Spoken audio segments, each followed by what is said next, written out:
নমস্কার, আমি একটা কবিতা বলবো। কবিতার নাম মশা। কবি বিশ্বজিৎ সরকার। রাত দুপুরে ঘুমের ঘোরে স্বপ্ন বুঝি দেখি, আমায় তুমি কামড়ে দিলে ওরে বাপ্পা একে। ভীষণ ভয়ে চমকে গিয়ে চোখ খুলতে চাই,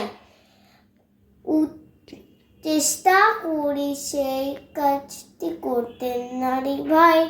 উঠতে গিয়ে ভীষণ খেয়ে ঘুমটি ভেঙে গেল, সাথে সাথে বোতাম টিপে জেগে ফেলাম আলো। একই দশা, একটি মশা কামড়ে আমার গাল, এক নিমিষে করে দিয়েছে জবা ফুলের লাল।